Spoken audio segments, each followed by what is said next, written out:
Welcome to the ATX Podcast. I'm your host, Dan Riley. The ATX Podcast is an interview show with noteworthy Austinites about their lives, their work, and their city.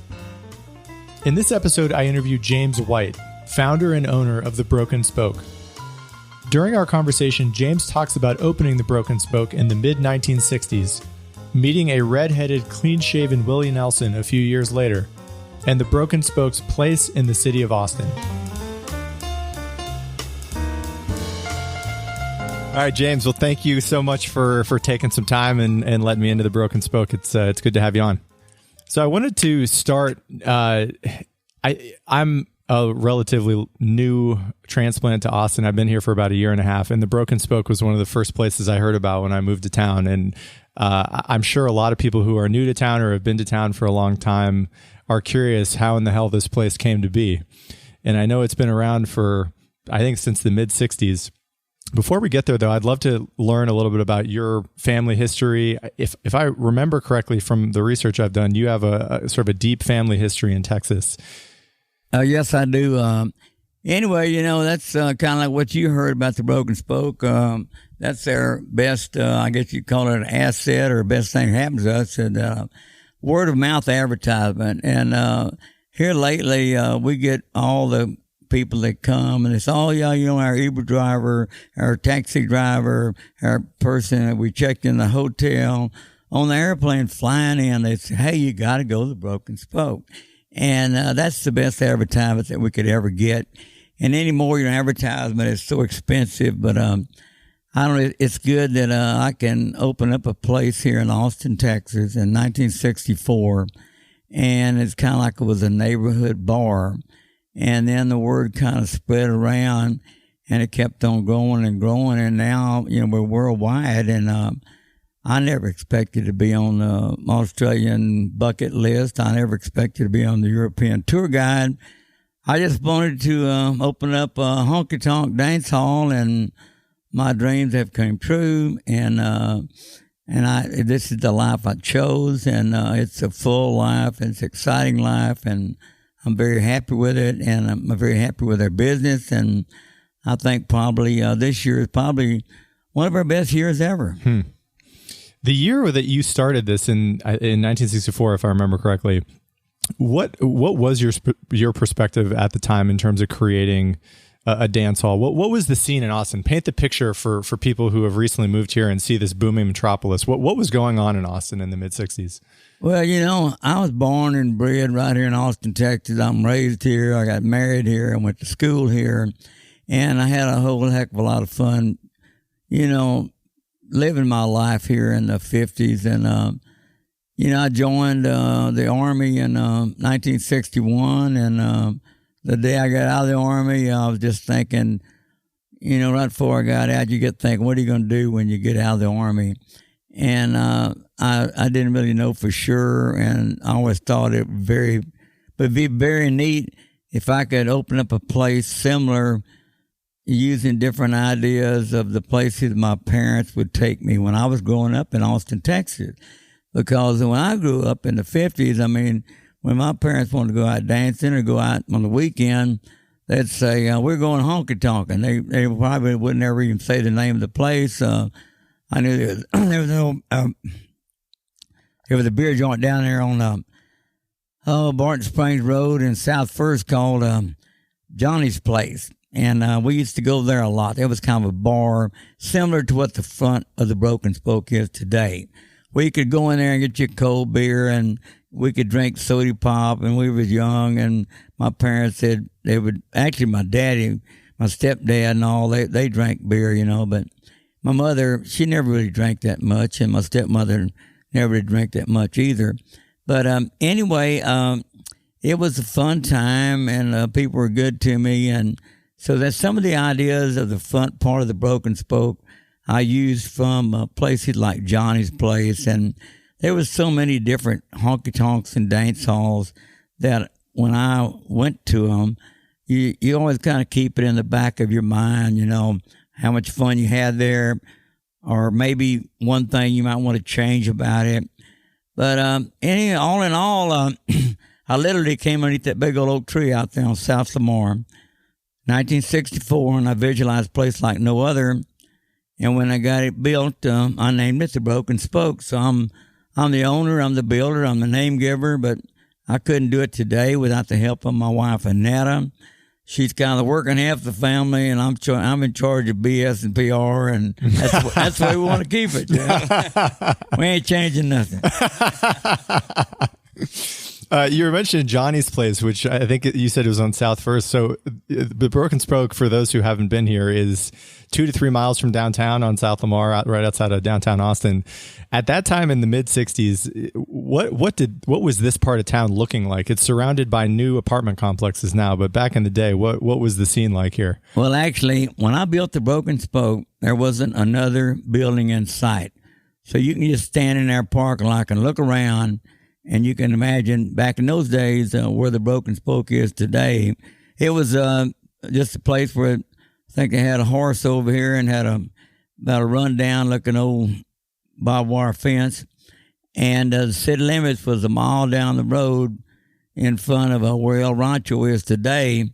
And they had a beer joint down there called the Lone Oak Beer Joint. And beer was 25 cents a bottle. When I opened up, beer was 25 cents a bottle. I sold pop beer as fast as I could pop it, 2 in each hand. And some people, they said, well, how'd you get so famous? And I said, well, it ain't nothing to it. I said, all you got to do is work about 7 days a week and 16 hours a day. And then after about 30 years, you became famous. Just a piece of cake falls in your lap. Just something that happens. Oh, but it was fun. I mean, back in them days, the people, other states, they didn't know where Austin, Texas was, but they know where it is today, but they didn't know about it back in them days. People would say, oh, yeah, I'm going to New York, I'm going to Vegas, I'm going to New Orleans, but now we get people from all over the world that come to Austin, Texas, because they know they can have fun here. They know there's a lot of stuff to do. And a lot of outdoor, a lot of indoor things to do. And we have more bachelorette parties these last 2 and 3 years than it seemed like we've ever had in our life. Anybody who lives here, I think, has seen the bachelorette extravaganza that's been going on in Austin. When it first opened, did it look like it looks now? And for those who haven't been here, right, there's this bar and dining area when you first enter, and then a dance hall in the back. Was the design pretty much exactly the same, and the festivities the same, or was it a different experience at that time? Well, see, when I opened, I was actually in the county. The city limits of Austin was all around me, and that's why I could build a place that had a little character to it, a little heart and soul to it. And now all they want is plastic, phony baloney, no frills. Everything looks the same in a strip center. You got to have the same sign, you got to have the same building. And I always believe that a honky-tonk is supposed to be a building that stands by itself, not joined to nothing else but a honky-tonk. And you should have a dirt parking lot. I tell people, I said, hell, if I want to pave my parking lot, I'll pave it with beer caps. But the city of Austin, over the years, they tried to change me, and they just about changed it, but I still have a dirt parking lot out front. I had the city of Austin call me up one time, and they said, well, Mr. White, this is so-and-so with the city of Austin, and I understand you don't have no stripes on your parking lot out front. I told him, why in the hell would I stripe a dirt parking lot? And he said, oh, you have a dirt parking lot? And I said, yeah. And so he said, well, just forget I called. So that's how, and same way as, how did I get to build it like this?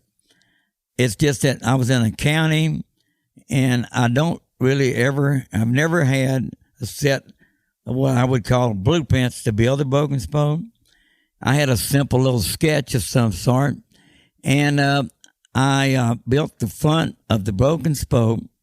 That was back in I started this time of year, September 25th. I was opened up November 10th, which is unheard of in Austin, Texas today.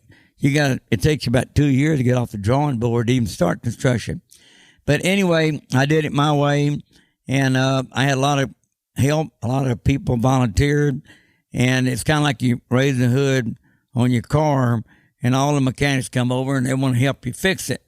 Same with the building. Back in them days, you get your hammer and nails, and people start coming by and here, so let me help you hold that board. And before you know it, you got a lot of free help, and there's all drinkers, and none of them had squares or levels, and that's why the broken spoke kind of has a work of itself in charm. That's probably why my roof leaked for 25 years. But anyway, there's all drinkers, but they became my customers once I got open. And I did have one roofer fall off the roof because he was too drunk, but he crawled back up on the ladder and got the roofing again. That's probably why it's leaking. When it did open, what was the scene? What was it like? I mean, it sounds like you had maybe some customers right away. Who were the people who were coming here when it first opened? Well, there's just kind of regular country people. I mean, I had beer 25 cents a bottle. Premium beer, Schlitz, Budweiser, and Miller High Life was 30 cents. And we sold a setup, which was a glass of ice and a small Coke or small 7-Up. There wasn't nothing fancy. And people would bring their own bottles in that wanted to drink whiskey or gin or vodka or whatever. And that's what they would drink, either, bourbon Coke or bourbon 7. And if they had 3 or 4 inches of whiskey left in the bottle, they just said, well, hell, ain't no sense to take it home. Let's just drink it. So that's what they did. And so when they got mixed beverages out here, that's probably a good deal because it creates less down and out, downright people had too much to drink. But anyway, that was in 1980. I got mixed drinks. And it's the same thing as when I went up to 30 cents a beer after a couple of years. I was selling a beer four for $1.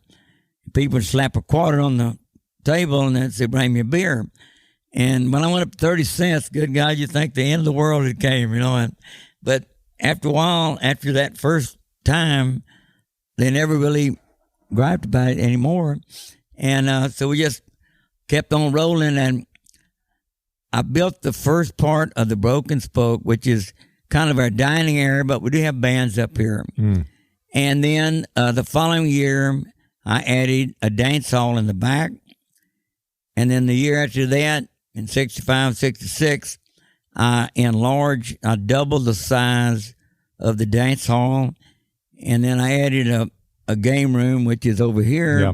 And then since then, I haven't done anything. So I'm grandfathered on a lot of things, but I'm still up to code. There was a whole lot of stuff we did at the start that, we passed all these inspections, but the only thing that I had to worry about originally, the original inspector, was to please the health department. He wanted to see my septic tank being built, and that's about it. And anyway, but since then, we've had all these different inspections. Then you have to have a different inspection when you get mixed beverage. And so we're all up to date, and we've all got our panic bars and emergency air exits back here and all the power lights and everything that I had to end up putting another roof over the existing roof because the fire department, they didn't like it because they had holes in the ceiling and the roof was leaking. But I said, well, that ought to help put the fire out, but they didn't see the humor in that. So I had to put another roof over. It cost me about $100,000, but anyway, I lived through it, I'm still here.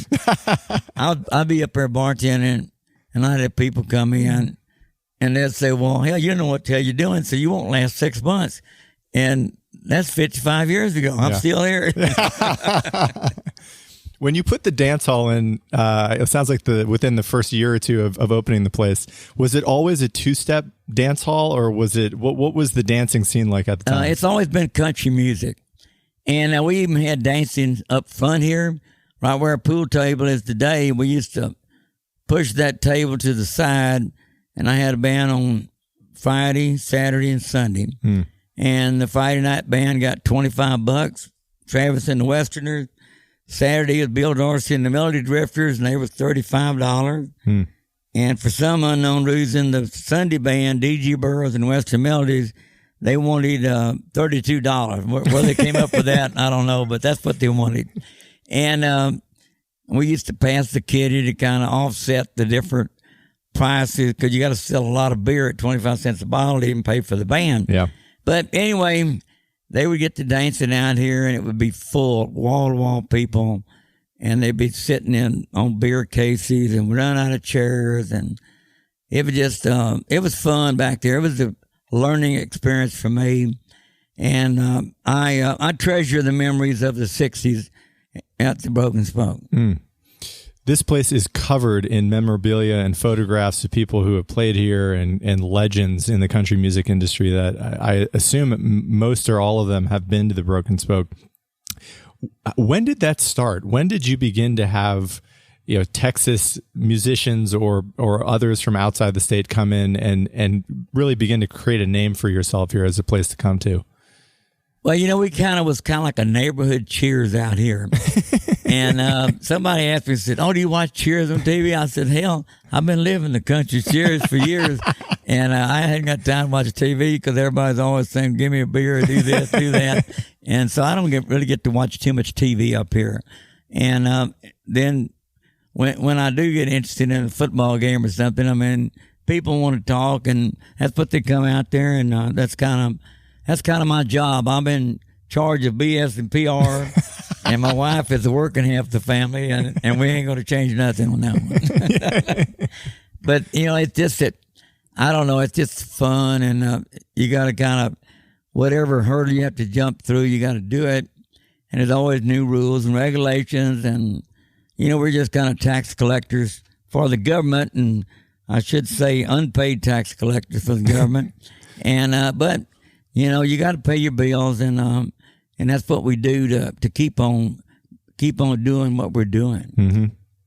Yeah, the names that I've learned about that have been through here, George Strait, Willie Nelson, many others. When those people first got to the Broken Spoke, were they anyone outside of the Broken Spoke would have known about before? Were they already little celebrities within this world, or not really? Well, you asked me when we became famous. It's just that I think the bands, they help us. They travel around and they kind of spread the word. And they say, "Hey, when you come to Austin, I'll be playing at the Broken Spoke." And or they'll say, "Oh, you want a country dance hall band bar? You go see the Broken Spoke."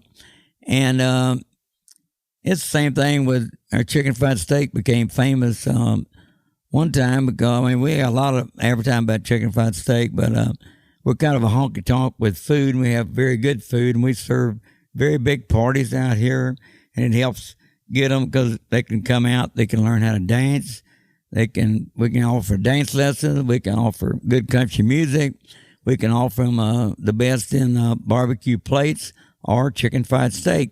But Ellie Rucker, she's a writer for the Statesman, and one time somebody asked her, what's a chicken fried steak? So she said, "Well, you just go south on Lamar and turn in 3201 South Lamar, and you'll find out what a chicken fried steak is." And my wife said she about worked herself to death that night because she had to cook up about 7 boxes of chicken fries and I think about 35 cutlets to a box, and we served a bunch of them. We hand bread them to order. We double bread them, and it's just its own art. And the gravy, always cream gravy. And my wife, she's the master of making the gravy.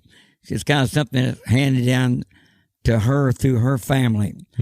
But it's just the bands that I booked in the 60s, I started getting better bands when I opened up the dance hall in the back.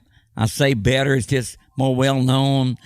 And but I was bartending, and they said, "Well, who you got playing tonight?" And I was real proud because I tell them I got Bob Wills tonight. Mm-hmm. And they didn't believe me. And of course, I'm young, I'm 25 years old, and they're seasoned bar drinkers. They're probably in their 50s.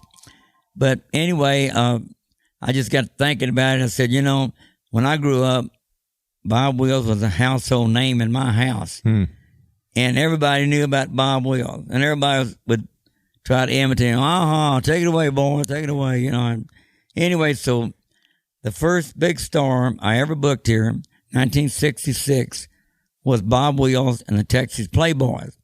And the people at the bar, they told me over and over, Bob Wills ain't going to be here. He's drunk. He's chasing women. He's in the hospital. He's sick. He just ain't going to be here.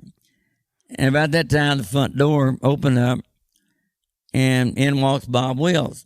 He got a cowboy hat on, cigar in his mouth, and fiddle on his arm, and he came to play.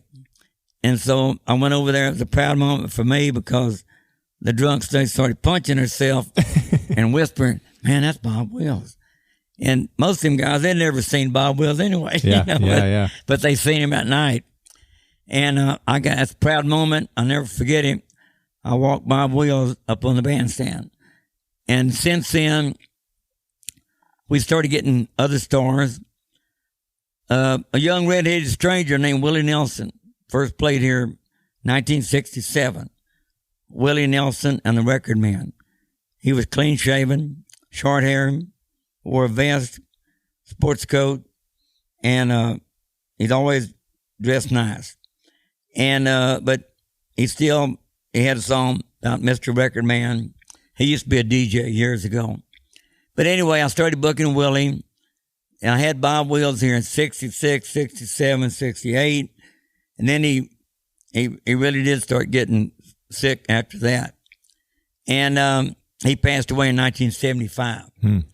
That's when I booked the original Texas Playboys at the Broken Spoke. And I got the chance to book them because Austin City Limits wanted them on their show, and they couldn't have them unless they made some money while they were here. Because these guys didn't have no money. They had jobs that didn't pay that much.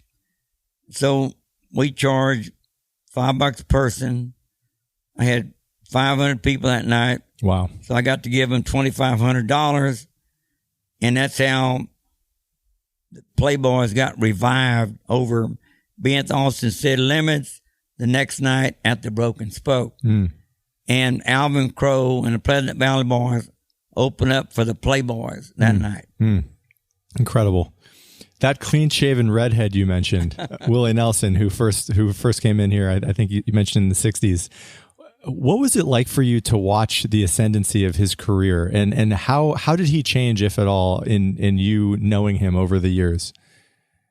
I don't think Willie's really changed as far as talking to him. I mean, he's older, and but he's still kind of the same old Willie, and I can talk to him, and he's a comical person. He likes to tell jokes and talk, and he's always nice to people, and it always astounds me that he can stand up there. I've seen him in a crowd, like hundreds of people around him, and he couldn't even move, but it doesn't bother him being around big crowds. And it's a heartfelt thing to think that, you know, we played some small part in him being successful. I like to see all the bands that play here go on to be bigger and better than what they are. Sure. And I hate to see them when they get so popular that they never come back again, but Willie, he still comes back, and he still likes the Broken Spoke, and he still mentions the Broken Spoke, and his family comes out here. And we're sitting right there at the Willie Nelson booth right here, B2, right by the pool table. And this is where he was talking to Annie, his wife, his present wife. And they were going together at the time. And then behind me, this booth is where Mom and Pop Nelson used to come for lunch a lot. They ran Willie's pool hall down the street on the left. Right where the intersection goes in Manchac and Lamar, Willie had a pool hall. And he let his friends run it, or he let Mom and Pop Nelson run it. But I look back, and you talk about Willie, way back in 1975. So in 1973, I started booking Alvin Crow, Asleep at the Wheel, and Frida and the Fire Dogs, who went on to be Marsha Ball. But she called herself Frida at the time. Mm-hmm. And I look at those years, and then I look at 1975 in my mind, and Alvin Crow called me up on the phone, and he said, there's a good little band from San Marcos going to open up for me, and I'm going to be late because I got a wedding job, but I'll be there about an hour late, and I'll take over. And the opening band's name was Ace in the Hole, and the lead singer was George Strait, and I liked him, so I started booking him once a month at the Broken Spoke. I booked him for 7 years. Wow. And he went over to be like Willie, super iconic as far as you can go about being popular and successful. But he came back and kind of paid us all back by coming to Broken Spoke and putting us on his album cover this year. Wow. Honky Tonk Time Machine. Picture of Broken Spoke.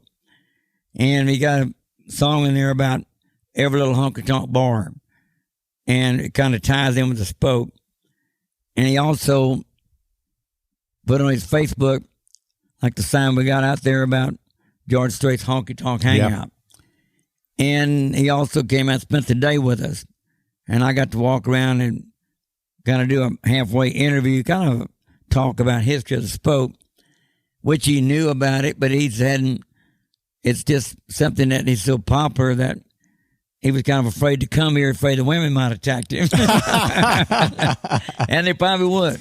But anyway, he came out, no security. In his tour bus, it was the driver and George and his wife, Norma. And they spent the whole day here. They did an interview, walked through. We had a big photo shoot, and it was very touching because the first thing he did when he came in, he said, well, hello, Mr. White. Says, good to be here. And I said, you ain't changed too much around here. And I said, we ain't changing nothing. What was he like when you first met him? George Strait? Yes, sir. He was, he's never been real talkative, but when he gets up there and sings, he just sings one hit after another. He doesn't do any jokes type thing or all the stuff like Garth Brooks. Got a different personality. Garth Brooks is a good person himself. I enjoyed having him here, but you know, he'll run around the stage and a lot of energy. But George just goes from one song to the other and sings hit after hit after hit. And he's got a certain mystique about him that he don't let Nashville run his life. And whatever the way he's doing it right. Yeah. Yeah. They know how to do it. And he likes to go hunting. He likes to be a cowboy. He likes his ranch. And he likes to go fishing. And so, and hunting also. But he was very nice. He's always a good guy. Very good. And how about Willie? When you first met Willie, what was his personality like? What do you recall from meeting that fresh-faced young man all those years ago? Well, Willie's very good. And, you know, I get along with all the bands that come out here. I mean, you figure over 99% of them are just good old country boys, and they kind of remember where they came from. And, you know, every now and then you might meet one that's maybe not as friendly as the other one, but Willie's always been overly friendly, and that's part of his success. You know, it's just something you got to have. You got to, you know, be able to touch the audience. You got to be able to talk to them. And, but Willie's always been very good at that. But I remember the night Coach Rawl came out here before Willie moved here, and he said, I want to meet Willie Nelson. So I went over and got Willie. I said, hey, Coach Rawl wants to talk to you. And so I took him over, and they talked a little bit, and then I guess Willie had to get ready to play that night, and Anyway, the next time I seen Coach and his wife, Edith, I said, well, I see Willie and Coach Royal was hit it off good as friends, and she said, I guess they are friends. Said they stayed out till 6 o'clock in the morning. So when they left out together that night, they went out talking about songs, talking about football, talking about life in general. And Coach Royal was a big country music fan. Yeah. Very big. And back in 1990, my wife and I, we were getting tired of the way the IRS was doing Willie Nelson. So I thought, what the hell are we going to do about it? And so I said, well, I'm just going to get a gallon deal pickle jar. I'm going to put on the sign, where there's a Willie, there's a way. I'm going to put it on my bar, and people put some money in it, and I'll send it to Willie. Of course, he owed $16.5 million.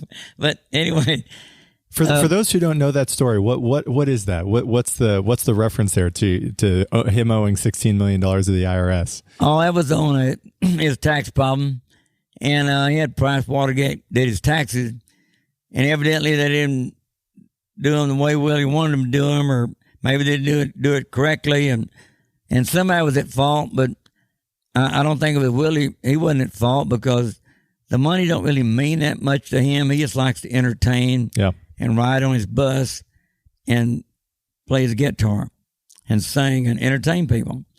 But anyway, they hit him up for $16.5 million. And so they came out and they took all his pictures off the wall. They took all his gold records. They took all his family pictures. And we didn't think it was right, so that's what we did. And then Associated Press came out here, and they said, well, actually, the Austin paper came out.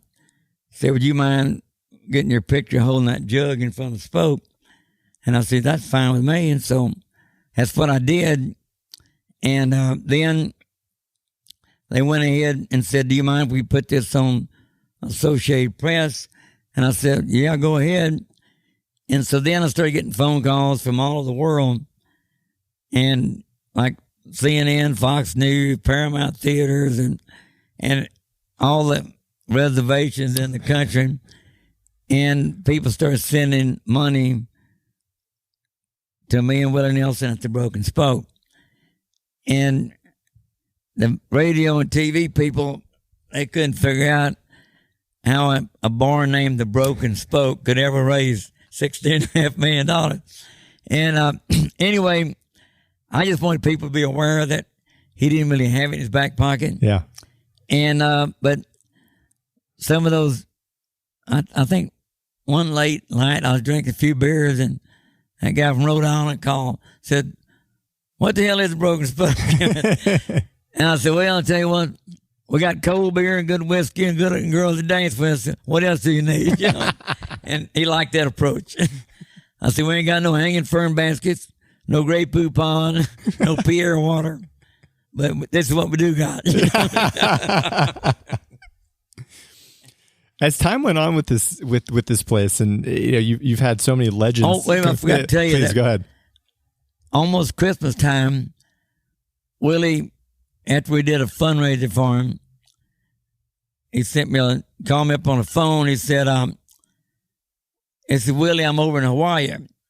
That's one reason why we wanted to raise the money, because we wanted him back from Hawaii. We wanted him in Texas. So we sent him the money. He said, I got the package you sent. So then he said, I'm going to come home for Christmas. I want to come by the Broken Spoke, eat a chicken fried steak, drink a cold beer, do a little picking, and I'll bring some of my friends with me. And that's when he brought Chris Christopherson. I see. And a multitude of other people. It was one of them nights you never forget. And that's been almost 30 years ago, but it seems real fresh in my mind. Yeah. Was Christopherson at that time largely an unknown, or was he as No, he was well known then. Yeah. Yeah. Yeah, he's a natural actor, gifted songwriter. And he's not much on the singing part, but everybody likes to hear him sing. Kind of like Earl Campbell's a football player. he can't sing that good, but everybody likes to hear him. Sure. How about as time went on and this became more and more of a staple in Austin? Were you reluctant to keep it basically the same as it was in the 60s? Did you ever think about, I don't know, expanding or making this a bigger thing than it is right now? Or did you always just want to have a singular place that was your own honky tonk? Well, I think the size of the place is just about right. I mean, we have bands Tuesday through Saturday. Saturday's their big night. And Friday's good. Tuesday's good. And a lot of time we do private parties on Sundays and Mondays.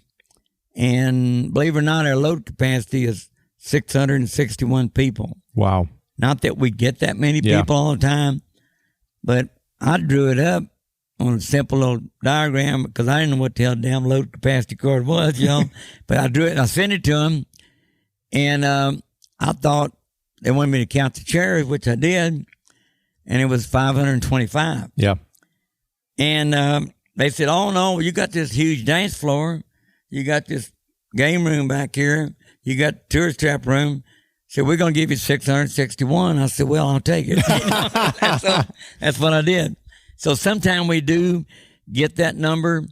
And but it's a place where the Spoke, you can put 150 people back there, and it doesn't look vacant. Yeah. You don't want a place so huge that if you put 100 people back there, people say, where in the hell is everybody? Right. And they like it. They like it 100 people. They like it, 300 or 400, Yeah. And that's what it usually is. Okay. What do you hope for the future about for the Broken Spoke? It's been around for 50 years. What, as you look into the future for the next 20, 30, 40, 50 years, what's your hope of what this place will mean to Austin and what this place will mean to Texas? I don't know. It seems like it's just getting bigger and bigger and bigger and better. And people, when they come to Texas, they want to see a part of Texas that they think it should be like. And when they walk through that front door, I mean, right now you got hectic Lamar and you got apartments all around you, but you don't see it right now. You see a place that serves beer and food, mixed drinks, and you have a band, and that's what they see. It's kind of like going to the Alamo. You don't see those big buildings once you go inside, and you can feel it. I don't know what it is, but it's the charm, it's the ambiance, whatever you want to call it. It's got character, and I never did want to change anything. And a lot of the bands, if over the years ago, they'd say, "Oh, why don't you do this? Why don't you do that?" And I said, "Well, I don't want it to look like a discotheque type place, and I don't want no boutique look either, Yeah. Anyway, it's I know when Jerry Jeff Walker comes in here, he sits at that bar, and he said, the next house I build, I'm going to build it just like the inside of the Broken Spoke. And so that's about the way I feel. And I don't believe in changing nothing. Austin, Texas has changed enough, but it's still a place that I'll always be here. And as long as I'm here, the Broken Spoke will stay just like this. And, my wife feels the same way, and so does my daughters. Yeah. As you look back at your whole, the majority of your life working at the Broken Spoke and making sure this place is running, what are some stories or some just reflections that you have that you love to reminisce about or talk about? Are there any, anecdotes from your own life or stories from your experience here that you love to talk? We talked about George Strait and Willie Nelson. Is there anything just generally about the place you like to talk about? Well, I like to state the fact that, I've been here 55 years, and there's nobody ever have been in as long as this business than I have. Mm-hmm. In this particular type, they might run a grocery store, a hardware store, or something like that, or building business. But that's a long time to be in the honky tonk. And when I grew up, I thought, you work 20 years and you retire. But, I passed that a long time ago. Yeah. And like Willie said, well, what work are you think are you talking about quitting? Yeah, So yeah. it's not work to him, and it's enjoyment to me to come down here. And a lot of times, I'm kind of jack of all trades. I kind of band-aid the broken spoke back together, and there's always something that I can fix, and there's always something.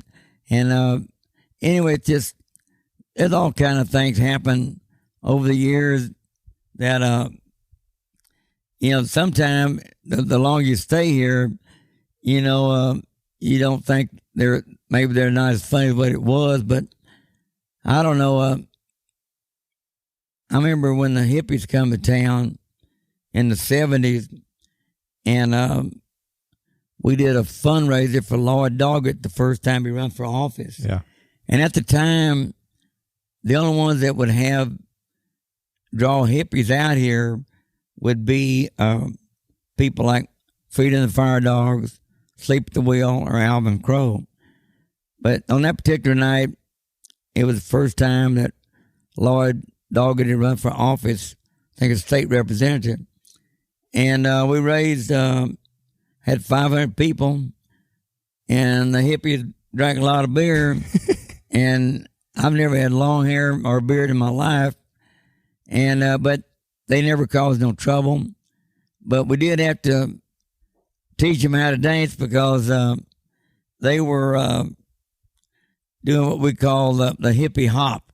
They were most of them didn't have no shoes on, and they'd go around in a circle. It looked like a hoedown, like a hillbilly. But anyway, we did teach them how to do the Texas two-step, and that was kind of funny. You think about it because we used to like to watch people come in, and sometimes we used to kind of like to watch them leave, I remember one woman came in here with all dressed up, perfect hairdo, dressed just immaculate. And we had a customer named Randy. And Randy did a fast twirl, twisting type dance, kind of jerky. And after he danced with her, we told Randy that we might have to get them girls to sign a waiver before they dance with you, because that poor woman, he broke her fingernail. He messed up her hairdo, popped a couple of buttons off her blouse, I think, and just for twirling, she was just all dizzy when she finished up, But when she walked in, it was all prim and proper. But that was kind of funny.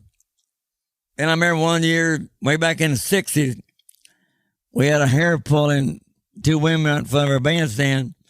It was a blonde and a redhead. And they pulled each other's hair off, and the blonde was really a redhead, and the redhead was really a blonde. But it's just something you think back at different things that happen, It's very funny. I had this one old drunk went here one night, and he said, well, I can out foot race you. And I said, no, you can't. He said, we'll go out in the parking lot. And so the one guy, he was out in the parking lot, and he took his pants off. Then the other guy was in here, and he was wearing cowboy boots, so he kicked his boots off, took a knife, and cut off half of his blue jeans where he'd have shorts on. So they went out there in that raw gravel, and back in them days, $100 was a big bet. Sure. So I bet 100 I can race you, foot race you. Then we had another drunk named Grouchy. His Bunky Grumbles was racing, and Dutch Gloniger, and Grouchy, he was the one that starts it off. Well, Grouchy was a good friend of Dutch. So the first race, Bunky won, but Grouchy said, no, come on back. It's a bad start. You got to start over again. And by then, their feet was all bloody. And then they started off again, and then it was a tie. So then they fell in the dirt, and one of them had underwear on. He was rolling around the gravel. And everybody in the barn went out to watch the race. And so then the last race, I think the one guy just dived across, said win. But I mean, that was a hell of a race.